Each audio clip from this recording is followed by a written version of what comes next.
Oke, Assalamualaikum warahmatullahi wabarakatuh. Kali ini kita ngebahas soal khusus eh, pernyataan yang satu dan dua.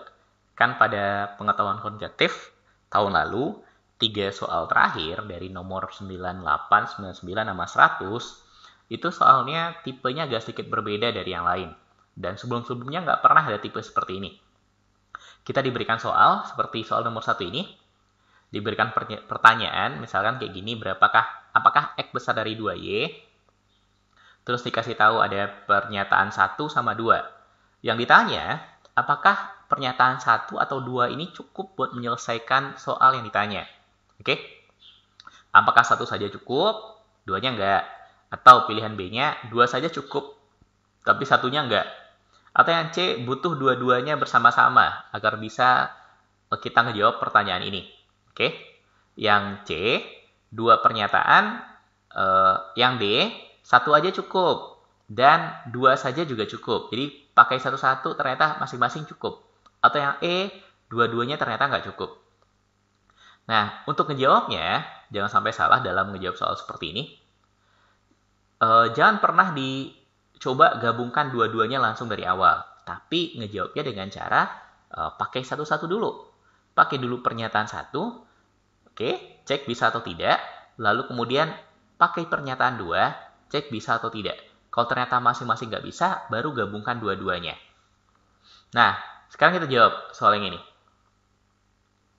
Diketahui, XY adalah koordinat pada titik bidang koordinat suatu titik pada bidang XY dengan X tambah Y nggak sama dengan 0. Kita tulis dulu, X tambah Y nggak sama dengan 0. Apakah X besar dari 2Y? Oke. Nah, yang pertama dikasih tahu, pernyataan pertamanya, X kuadrat kurang Y kuadrat sama dengan 4 kurang Y dikali X tambah Y. Nah, ini tipe soal yang ya kita harus bisa memfaktorkan. Intinya sebenarnya di sini pemfaktoran. X kuadrat kurang Y kuadrat bisa difaktorkan nggak? Bisa. Jadi apa? X kurang Y dikali sama X tambah Y. Sama dengan 4 kurang Y dikali X tambah Y. Oke? Nah, karena sama-sama ada X tambah Y ini bisa kita coret. Oke? Sehingga dapat X kurang Y sama dengan 4 kurang Y. Oke? Kalau min Y-nya kita pindahkan ke sebelah, kita dapat nilai X sama dengan 4. Oke? Ini yang kita dapat. Dari hasil penguraian pernyataan pertama, kita dapatnya X sama dengan 4. Sementara di soalnya, yang diketahui cuma ini. X tambah Y nggak sama dengan 0, terus pertanyaannya apakah X besar dari 2Y. Nah, untuk mengetahui X besar dari 2Y, ya kita harus tahu berapa nilai Y-nya. Kalau masukkan 4 ke sini, nanti tetap aja nggak bakal selesai. Oke? Terus, gimana? Ya, berarti yang nomor 1 ini belum cukup untuk menyelesaikan pertanyaannya. Sekarang kita coba nomor 2. X sama dengan 1 kurang 2Y. Oke? X sama dengan 1 kurang 2Y. Berarti ya bisa ditulis juga X tambah 2Y sama dengan 1. Nah, kalau kita punya X1 kurang 2Y, lebih besar mana? X atau 2Y? X itu 1 kurang 2Y. Kalau Y-nya positif, berarti nanti X-nya, kalau Y-nya lebih besar dari 1 misalkan, berarti X-nya akan lebih kecil dari 1. Oke, karena 1 kurang. Tapi kalau Y-nya negatif nilainya, maka nanti dapatnya X-nya jadi positif. Negatif ketemu negatif jadi positif. Oke? Kalau Y-nya lebih besar dari setengah terutama ya. Kenapa pakai setengah? 2 kali setengah kan 1. Oke? 1 kurang 1 pas 0. Kalau besar dari setengah berarti 1 kurang yang lebih besar dari 1. Maka dapat X-nya negatif. Kalau kita ambil Y-nya lebih kecil dari setengah, oke, maka kita dapat nilai X-nya positif. Misalkan yang kecil dari setengah sepertiga. Jadi 2 kali sepertiga 2/3. 1 kurang 2/3 dapatnya positif. Nah, Kalau ambil Y-nya makin kecil lagi, makin besar, makin negatif nilai Y-nya, maka X-nya juga akan makin besar. Sehingga kita nggak tahu X, Y-nya besaran mana. Oke? Berarti nomor 2 juga nggak selesai. Kalau digabungkan dua-duanya, coba sekarang kalau kita gabungkan.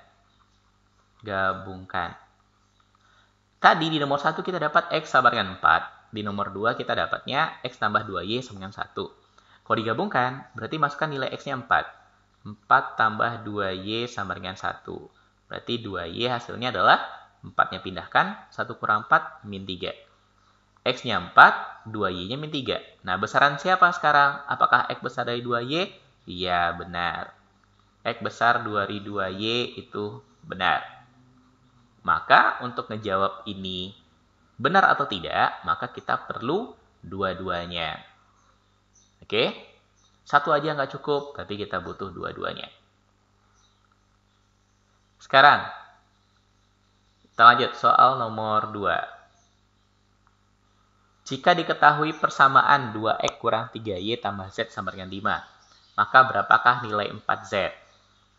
2X kurang 3Y tambah Z sama dengan 5. Ini persamaan linear 3 variabel.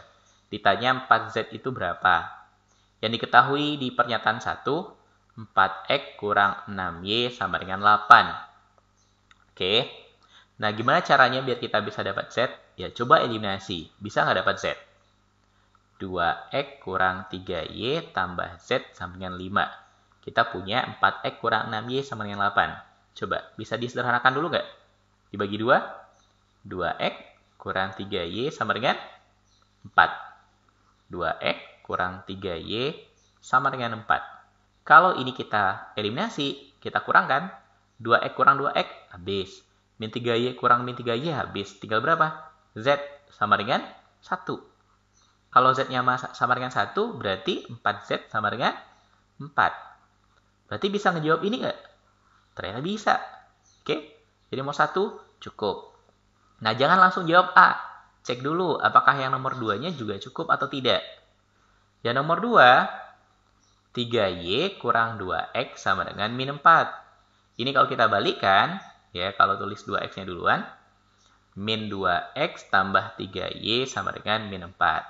Nah, persamaan ini kita eliminasi juga. Bukan dengan persamaan 1, tapi dengan soal awal.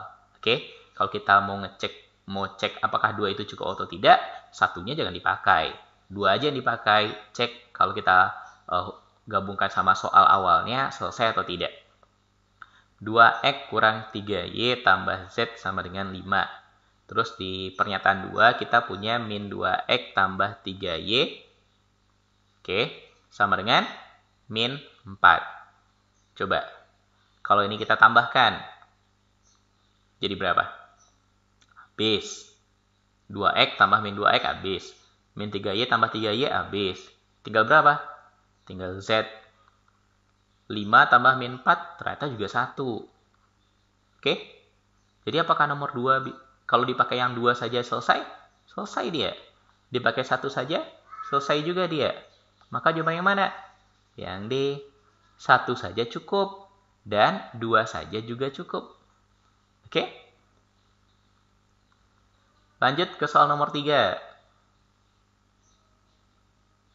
Jika A banding B banding C, 2 banding 3 banding 4. A banding B banding C, 2 banding 3 banding 4. Berapakah nilai A tambah B tambah C?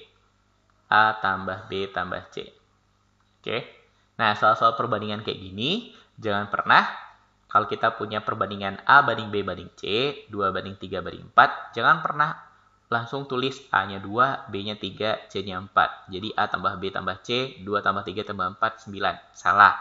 Oke? Nggak boleh.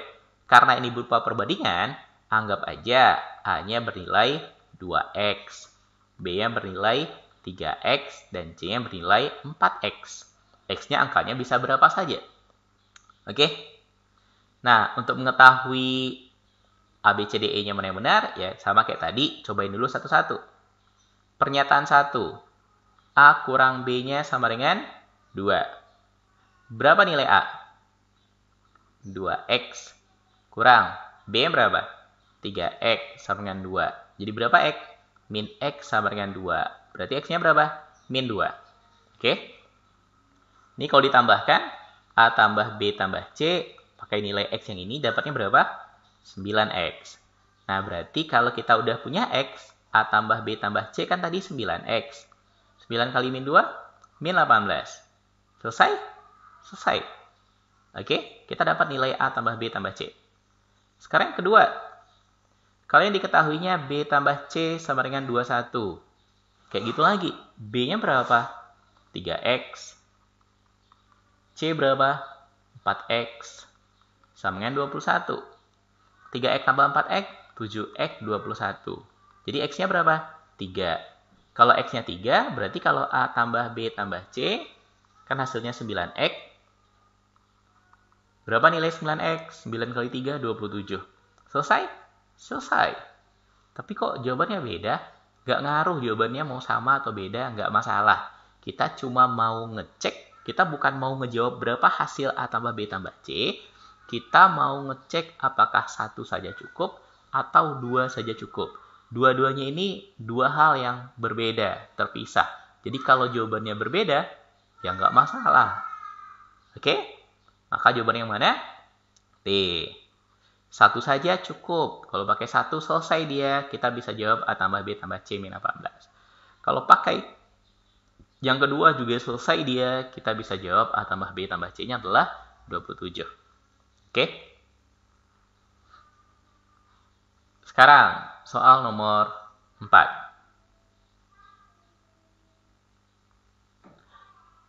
Nah, ini udah gambar segitiga. Kita punya segitiga ACB 90 derajat di sudut ACB-nya. ACB 90 derajat. Berarti ini adalah sudut siku-siku. Oke. Panjang AD katanya 9. Ditanya berapa panjang AC. Putuskan apakah pernyataan 1 dan 2 berikut cukup untuk menjawab pertanyaan tersebut. Kita jawab di sini aja, nggak di bawah. 1, diketahui BD-nya adalah 16 cm. Oke. Nah, sekarang coba kita gambar segitiganya.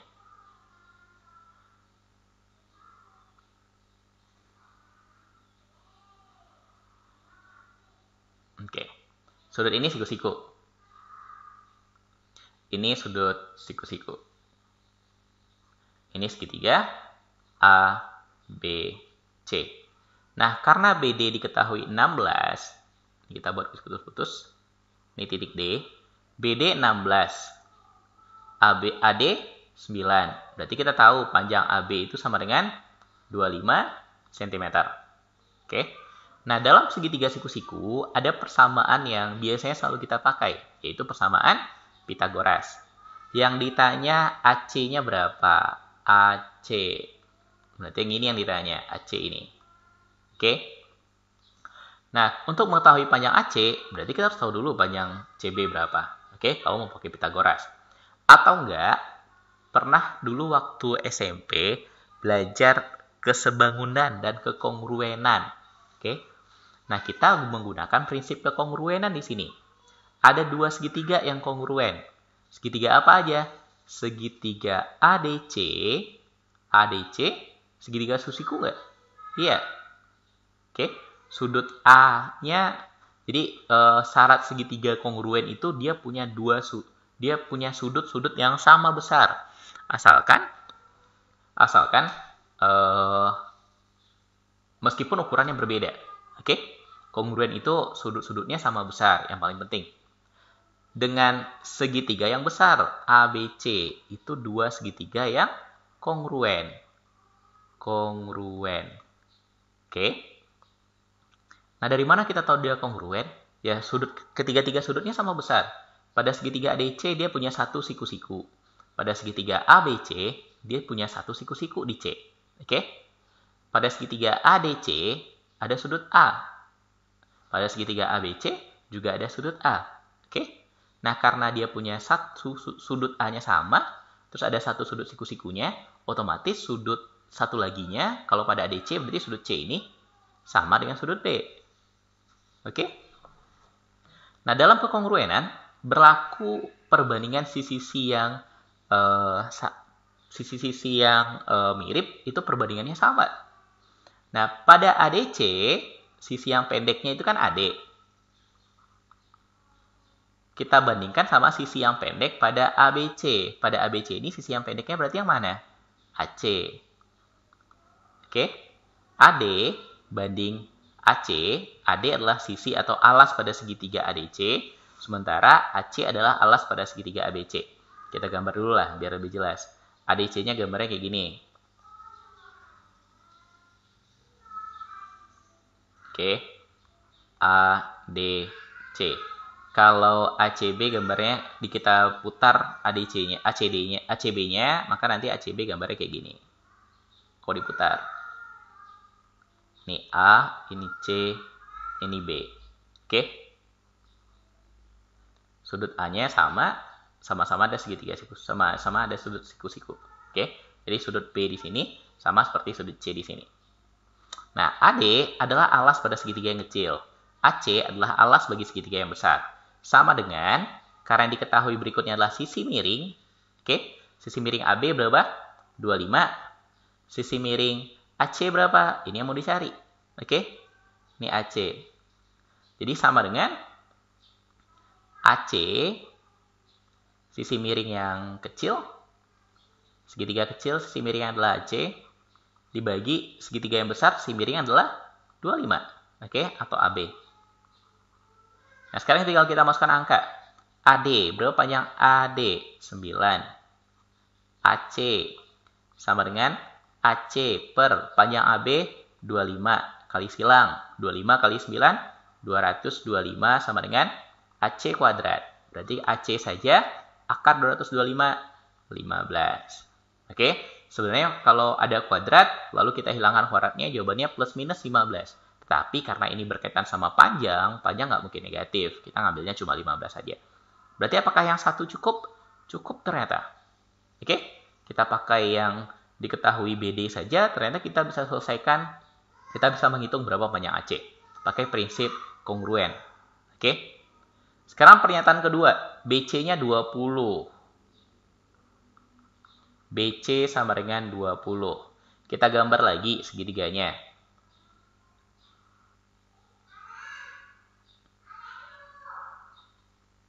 Ini A, B, C. Ini D. Oke? Kok jadi 0? Kita hapus dulu. Oke. Ini D. Nah, diketahui tadi di awal AD itu 9. Oke. Yang BD 16 jangan dipakai, kita cuma mau ngecek yang pernyataan kedua, satunya yang jangan dipakai. BC katanya 20. Nah, kita pakai prinsip kekongruenan lagi. Oke. AC, ini yang mau kita cari berapa? Alas pada segitiga yang kecil adalah AD. Segitiga yang besar adalah AC. Jadi AD dibanding sama AC. Masih pakai kekongruenan yang tadi. Alas pada segitiga yang kecil dibanding sama alas pada segitiga yang besar. Sama dengan 20 pada segitiga yang besar itu sebanding sama CD pada segitiga yang kecil. CD dibanding sama CB. Oke. Panjang AD berapa? 9 per AC. Sama dengan panjang CD berapa? Kita nggak tahu. Panjang CB 20. Kalikan 20 kali 9, 180. Sama dengan CD dikali sama AC. Oke? Selesai nyari AC-nya? Enggak. Kenapa nggak selesai? Ya kita nggak tahu. CD kita nggak tahu berapa. Oke?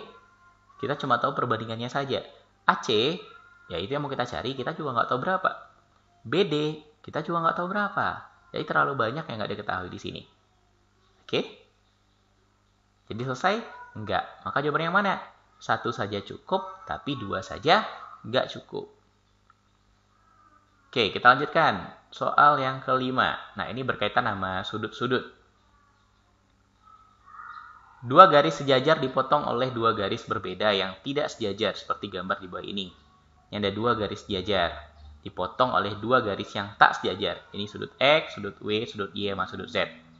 Jadi diketahui di sini, X-nya 115. Jadi pernyataan pertama diketahui X itu nilainya 115 derajat. Pertanyaannya apa? Berapa nilai W? W yang ditanya. Yang ditanya. Kalau X diketahui, apakah W diketahui juga? Iya. Nah, gimana? Kok bisa? Ingat pelajaran tentang sudut pada garis-garis sejajar di SMP. Ini kita hapus dulu. Bikin lurus saja.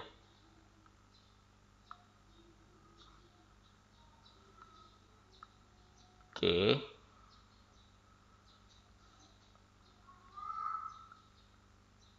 Apalah nggak lurus.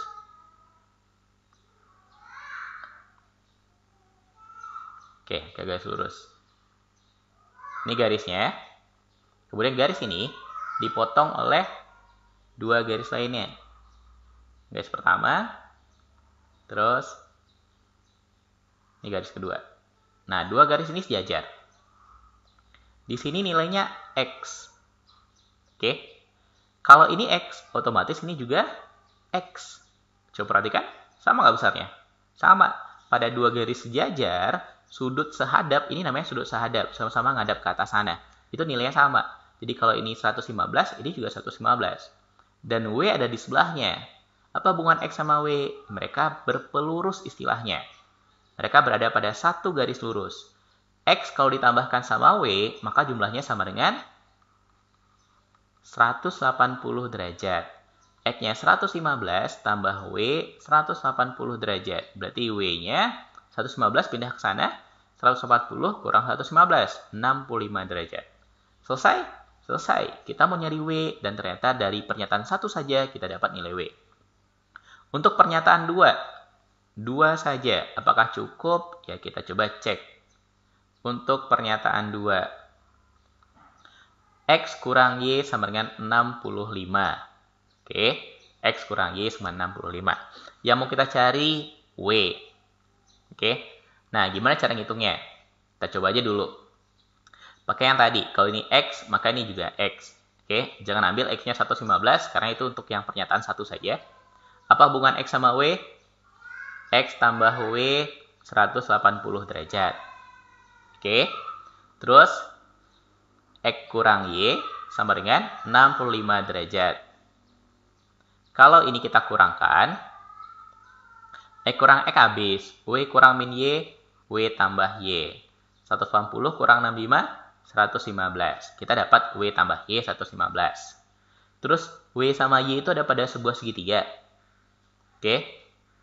Kalau ini Z, maka ini berapa? 180 kurang Z. Nah, apa hubungan ketiga sudut dalam sebuah segitiga? Jumlahnya 180 derajat. Oke? Jadi kalau kita punya W tambah Y dan tambah sudut ketiga segitiganya 180 kurang Z, maka nilainya sama dengan 180 derajat. Oke? 180-nya habis. Kalau dipindahkan jadi habis kan? W tambah Y kurang Z sama dengan 0 nanti jadinya di sini.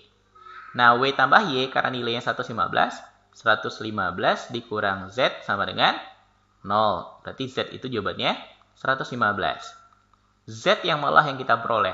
Sementara yang ditanya adalah W. W yang ditanya. Jadi apakah pernyataan 2 cukup untuk menyelesaikan ini? Ternyata enggak cukup. Maka jawabannya 1 saja cukup, 2 enggak cukup. Oke? Mudah-mudahan paham cara menghitungnya. Untuk materi-materi ini, nanti akan kita bahas khusus pada video yang benar-benar khusus ngebahas materi-materi ini. Sekarang kita fokus ngebahas cara ngejawab pernyataan 1 dan 2. Oke, kita cukupkan. Alhamdulillah. Assalamualaikum warahmatullahi wabarakatuh.